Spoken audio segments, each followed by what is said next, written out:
حضرت عمر فاروق اللہ اکبر، حضرت عمر جیسا بندہ 24 لاکھ مربع میل کا حکمران، اور شاہ روم کو خط لکھ کے کہتا ہے میں منت نہیں کرتا، میں حکم دیتا ہوں۔ اتنا تگڑا بندہ جنگ قادسیہ کے لیے حضرت سعد بن ابی وقاص کو بھیجا۔ فتوح شام پڑھ کے دیکھیں، حضرت عمر بڑے پریشان ہیں، اتنے دن ہو گئے کوئی رپورٹ ہی نہیں آئی۔ اب تو موبائل ہے نا، تو ایک منٹ کی رپورٹ لیں آپ، بلکہ آپ ایک منٹ کی فوٹو لیں، آپ رپورٹ تو دور رہ گئی۔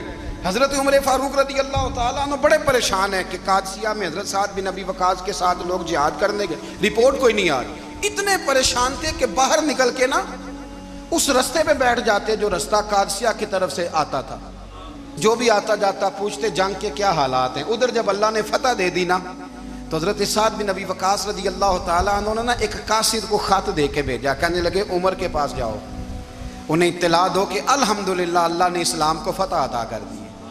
یہ حضرت عمر کو جا کے دینا، وہ بڑے پریشان ہوں گے۔ وہ جو اس زمانے میں اس طرح ہوتا تھا کہ کئی دور دور سے صحابہ جو دوسرے شہروں کے ملکوں کے رہنے والے ہوتے تھے، وہ بھی آ کے شامل ہو جاتے تھے جہاد میں۔ کوئی ایک دفعہ مدینے آیا، کوئی 2 دفعہ آیا، پھر اپنے اپنے علاقوں میں۔ بہت سارے لوگوں نے زیادہ دفعہ حضرت عمر کو دیکھا بھی نہیں تھا۔ وہ جو قاصد خط لے کے آیا تھا نا، اس نے ایک آدھ دفعہ دیکھا تھا، حضرت عمر بوڑھے ہو گئے، وہ پہچانتا نہیں تھا۔ ادھر سے وہ خط لے کے آ گیا۔ حضرت عمر مدینے سے باہر نکل کے اس روڈ پہ بیٹھے تھے جو قادسیہ سے آتا تھا۔ جب وہ اس آدمی کو آتے دیکھا تو حضرت عمر اٹھ کے کھڑے ہو گئے، فرمانے لگے قادسیہ سے آ رہے ہو؟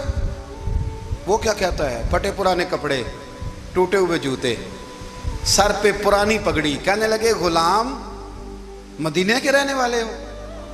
حضرت عمر کہنے لگے ہاں مدینے کا ہوں۔ کہا میں قادسیہ سے آیا ہوں، الحمدللہ اللہ نے اسلام کو فتح دے دی ہے، الحمدللہ کفر کی کمر ٹوٹ گئی ہے۔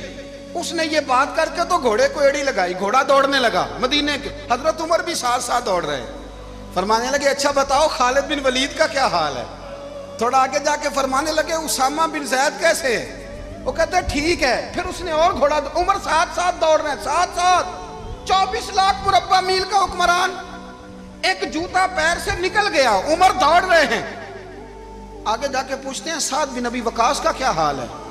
کہا حضور وہ بھی ٹھیک ہے۔ کتنے لوگ میرے شہید ہو گئے مسلمانوں میں سے؟ کہنے لگا صحیح گنتی کا نہیں پتا، یہ لفظ ادا ہوتے ہوتے مدینے کی سرحد آ گئی۔ لوگوں نے عمر کو گھوڑے کے ساتھ دوڑتے دیکھا تو کہا امیر المومنین کیوں دوڑ رہے ہیں؟ وہ غلام چھلانگ لگا کے نیچے آیا، قدموں میں بیٹھ گیا، کہنے لگا حضور آپ نے بتایا ہی نہیں آپ امیر المومنین ہیں۔ آپ فرمانے لگے کیا بتاتا؟ میں تو اونٹ چرانے والے کا پتر ہوں، کیا بتاتا؟ وہ عمر ہوں جس نے اپنے گناہوں کا حساب دینا ہے، کیا بتاتا؟ جو سعد بن ابی وقاص کو جہاد پہ بھیج کے خود بزدلوں کی طرح گھر میں بیٹھا ہے، کیا بتاتا؟ کوئی حیثیت نہیں، کوئی تار۔ تو نے اچھا کیا، تو تو مجاہد تھا، مجھے ساتھ ساتھ دوڑایا، تو نے اچھا کیا۔ جتنے لوگ تھے چیخیں مار کے رونے لگے۔ حضرت فاروق اعظم سے کہنے لگے عمر جب تک تیرے جلوے رہیں گے اللہ کامیابیاں ہی عطا فرمائے گا، جب تک تیرا رنگ رہے گا اللہ تعالیٰ نوازتا ہی رہے گا۔ کچھ نہیں کبھی اپنا آپ ظاہر ہی نہیں کیا۔ بہت بڑے تھے، بہت بڑے تھے حضرت عمر، بڑے تھے۔ حضرت ابو رافع غلام تھے، قرآن پاک بڑا سونا پڑھتے تھے۔ حضرت عمر جب بھی انہیں ملتے کہتے ابو رافع تو عمر سے اچھا ہے، قرآن بڑا شاندار پڑھتا ہے۔ تو وہ کہتے حضور اگر میں قرآن صحیح پڑھتا ہوں تو آپ کو قرآن کی تشریح زیادہ صحیح آتی ہے، آپ بھی تو مجھ سے افضل ہیں۔ تو آپ فرماتے نہیں پھر بھی تو مجھ سے افضل ہے۔ کیوں؟ اس لیے کہ تو اپنے آقا کی نوکری بھی ٹھیک کرتا ہے اور رب کی عبادت بھی ٹھیک کرتا ہے، اور مجھے خالص صرف عبادت کرنی ہوتی ہے وہ بھی ٹھیک نہیں کر پاتا۔ ساری زندگی اپنا محاسبہ، ساری زندگی اپنے گریبان میں دیکھا، ساری زندگی اپنے آپ کو پرکھا، اپنے آپ کو ٹٹولا۔ 62 سال عمر بیت گئی۔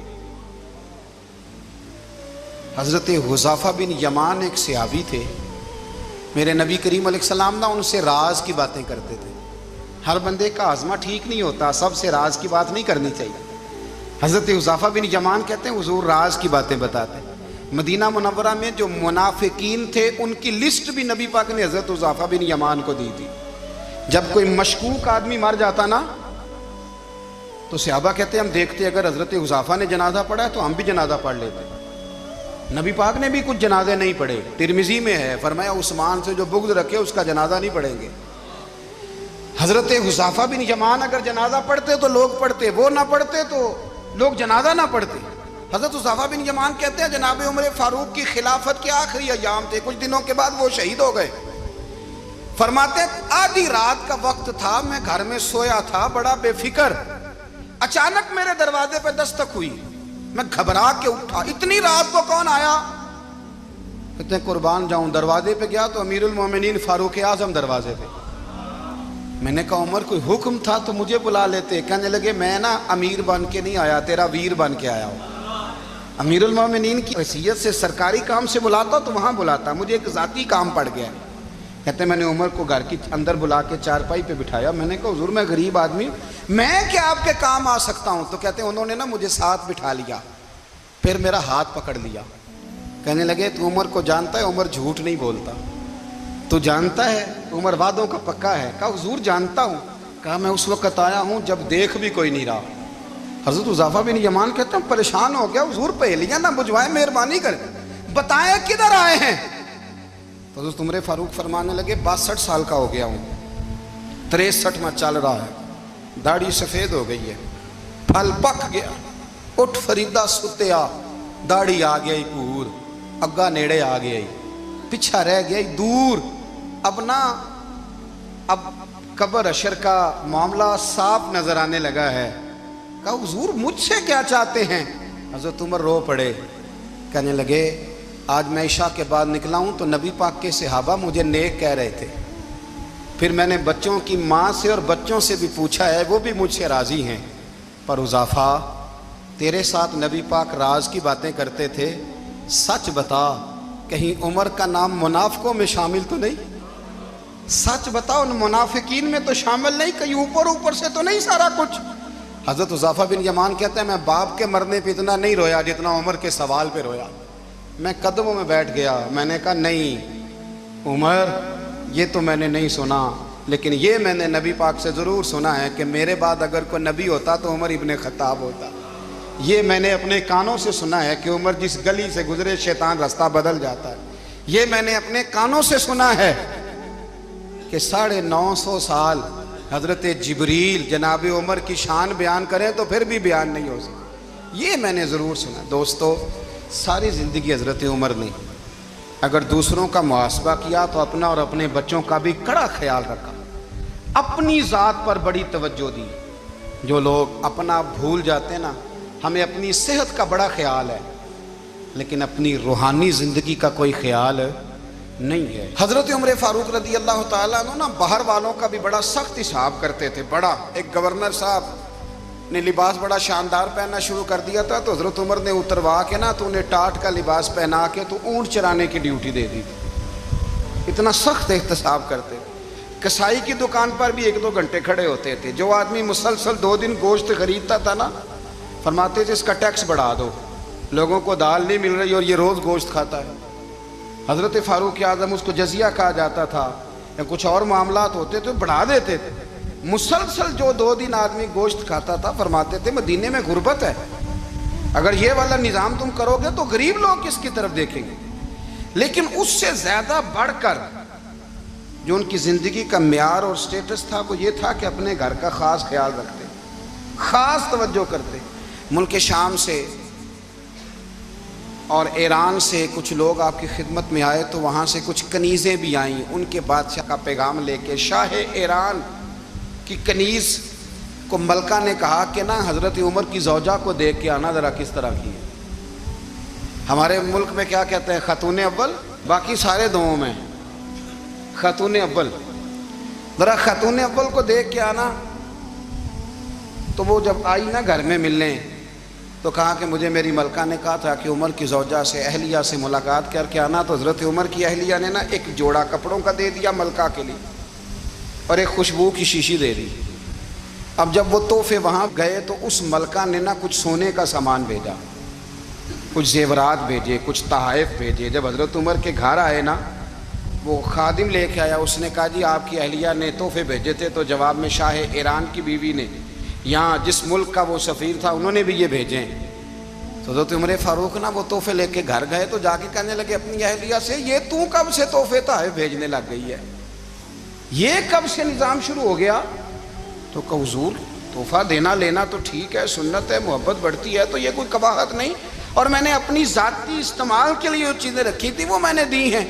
تو حضرت عمر فاروق رضی اللہ تعالیٰ عنہ فرمانے لگے ہم نے کسی ملک کے ساتھ اور اس کے بادشاہ کے ساتھ ذاتی تعلق نہیں بنانا، تعلق جو بھی بنے گا رسول اللہ کے دین کی برکت سے بنے گا، ذاتی رشتے نہیں ہم نے قائم کرنے۔ ذاتی آپ کے ملک کی جو ایئر لائن جس کا ہر سال خسارے کا ڈنڈورا پیٹا جاتا ہے نا، وہ ہمارے بادشاہ صاحب اور صدر صاحب اگر غیر ملکیوں کو گھوڑا کبھی بھیجنا ہو نا، گھوڑا، تو پورا ایک جہاز گھوڑا لے کے تحفے میں جاتا ہے، پورا جہاز غریب قوم کا یہ سرمایہ، اور قوم بڑی بادشاہ ہے، لائنوں میں لا کے ووٹ دیتی ہے، دو کام ہمیشہ لائن میں لا کے کرنے، ایک بل لائن میں لا کے جمع کرانا ہے اور ایک ووٹ لائن میں لگ کے، تاکہ پھر پورے 5 سال لائن میں ہی لگے رہیں۔ مرضی سے آپ ووٹ دینا، پر جو بات درست ہے اس کو سنو۔ حضرت عمر فاروق رضی اللہ تعالیٰ عنہ نے اپنی اہلیہ سے پوچھا کتنے کا تھا وہ تیرا جوڑا اور خوشبو کی شیشی؟ انہوں نے کہا 3 دینار کی۔ فرمایا یہ 3 دینار تیرے، اور باقی جو تحفے آئے ہیں وہ تو خود کہہ، چونکہ اس نے تیرے نام بھیجے ہیں، تو کہہ کہ میں مال غنیمت میں دیتی ہوں، تو کہہ میں مسلمانوں کو کہہ۔ تو زوجہ ہنس پڑی، کہنے لگی میں نہ بھی کہوں تو مجھے کہنا تو پڑے گا ہی، کہنا تو میں نے ہے ہی، کیونکہ سامنے عمر فاروق ہیں، لہذا فرمایا کہہ دیتی ہوں میں نے دیا خزانے کو۔ حضرت عمر نے جمع کرا لیا۔ میں یہ کیا بات ہے، میرے گھر والے جو مرضی کریں، ان کا معیار زندگی جس طرح کا مرضی ہو۔ اور حضرت عمر ایک جملہ کہا کرتے تھے، اللہ کرے کہ یہ باتیں اس دور حاضر میں ہماری سمجھ میں آئیں۔ حضرت عمر فاروق رضی اللہ تعالیٰ عنہ اپنے بچوں کو فرمایا کرتے تھے کہ بہت آدمی کو بھوک لگی ہو نا، اور پھر اس کی پسند کا کھانا پکا ہو، جتنے شوق سے وہ اس کھانے کو دیکھتا ہے نا، فرمایا اس طرح پوری قوم اپنے بادشاہوں کے خاندان کو دیکھتی ہے، اس تیزی کے ساتھ دیکھتے ہیں کہ ان کے گھر میں کیا ہو رہا ہے، ان کا معیار زندگی کیا ہے، ان کا سٹیٹس کیا ہے۔ آپ کے بچے دونوں کاروبار کے لیے مصر گئے، ایک بہت بڑا قافلہ گیا مدینے سے مصر تجارت کے لیے، تو یہ گئے تجارت کے لیے، تو حضرت عبداللہ ابن عمر، حضرت عبید اللہ ابن عمر، حضرت عمر کے دونوں بیٹے گئے۔ جناب عمر فاروق کے بچے جب وہاں پہنچے تو مصر کے گورنر نے نا لوگوں کو تعارف کرایا کہ یہ عمر فاروق کے بیٹے ہیں۔ ایک چھوٹی سی بات کر دوں، یہ چودھری کے بیٹے کو کون بتاتا ہے کہ تو چودھری کا بیٹا ہے؟ باہر والے بتاتے ہیں، گھر والے۔ اور سیٹھ صاحب کے بیٹے کو کون بتاتا ہے کہ تو سیٹھ صاحب کا بیٹا ہے؟ اور مالک کو کون بتاتا ہے کہ تو مالک کا بیٹا ہے اور یہ کرایہ دار ہے؟ یہ کون بتاتا ہے؟ یہ سوچ ہم دیتے ہیں بچوں کو، چودھری اور کمی کی سوچ، امیر اور غریب کی سوچ، مالک اور کرایہ دار کی سوچ، گھر کے مالک کی اور کام کرنے والے کی سوچ، یہ ہم دیتے ہیں۔ یاد رکھنا، یہ ہم دیتے ہیں، یہ ہمارا مزاج ہے، یہ باہر سے نہیں آتی۔ تو کوئی شہزادہ ہے، تو سیٹھ ہے، تو نواب ہے، یہ سوچ باہر سے نہیں آتی، یہ اماں سوچ دیتی ہے، اماں، یہ ابا سوچ دیتا ہے۔ اور پھر جب تباہی اترتی ہے تو اس کے ذمہ دار بھی باہر والے نہیں ہوتے، گھر والے ہوتے ہیں، گھر والے۔ ہمارے بچوں کی طبیعتوں پر زیادہ نقش باہر والوں کا نہیں ہوتا، گھر والوں کا ہوتا ہے، یاد رکھیے گا۔ حضرت عمر فاروق رضی اللہ، بچے ہیں، شہزادے ہیں، وہ کاروبار کرنے گئے اور وہاں بتایا گورنر صاحب نے کہ یہ فاروق اعظم کے بچے، امیر المومنین کے۔ لوگوں نے ان سے زیادہ مال خریدا، تجارت میں زیادہ نفع ہوا، ظاہر ہے کہ وہ آپ کے جو اللہ خیر کرے حکمران ہیں، ان کے کاروبار کتنے ملکوں میں ہیں، کس بنیاد پر ہیں؟ وہ صرف اس بنیاد پر کہ وہ حکمران رہے، ان کے لیے آسان تھا بڑے لوگوں سے تعلقات بنانا۔ حضرت عمر فاروق رضی اللہ تعالیٰ عنہ کے بچے ڈھیروں مال کما کے جب واپس آئے نا، تو حضرت عمر سے آ کے بچوں نے بطور محبت کا، ابا جی اللہ نے بڑا ہی فضل کیا ہے، بڑا مال کمایا الحمدللہ، یہ دیکھیں کتنا نوازا ہے۔ تو حضرت عمر کہنے لگے سارے قافلے نے اتنا ہی کمایا ہے؟ سارے قافلے نے اتنا ہی کمایا ہے؟ کہ حضور نہیں، سارے قافلے نے اتنا نہیں کمایا، سب کو اتنا نہیں ملا۔ وہ تو وہاں گورنر صاحب نے لوگوں کو تعارف کرایا تھا کہ یہ عمر کے بچے ہیں، تو لوگوں نے پھر ہم سے بڑا ہی خریدا۔ تو حضرت عمر فرمانے لگے ٹھیک ہو گیا، میں بات سمجھ گیا، اس طرح کرو، جو تمہاری اصل زر تھی نا، جو راز تھی، وہ رکھ لو، اور باقی سارا مال مال خزانہ میں جمع کرا دو، اس لیے کہ یہ تم نے تجارت نہیں کی، یہ تم نے اپنے باپ کا نام بیچا ہے، یہ تم نے امیر المومنین کے بیٹے ہونے کا فائدہ اٹھایا ہے۔ فرمایا یہ تمہارا نہیں حق، یہ مسلمانوں کا ہے، اس لیے کہ یہ مال تم نے محنت سے نہیں کمایا، یہ باپ کی کرسی کا فائدہ اٹھایا ہے۔ اور فرمایا اگر تم نے مال جمع نہ کرایا تو میں مال بھی لے لوں گا زبردستی اور کوڑے بھی ماروں گا، ڈبل سزا دوں گا۔ مرضی سے جمع کراؤ گے تو کوڑوں سے بچ جاؤ گے، بڑے بیٹے نے تو جمع کرا دیا تو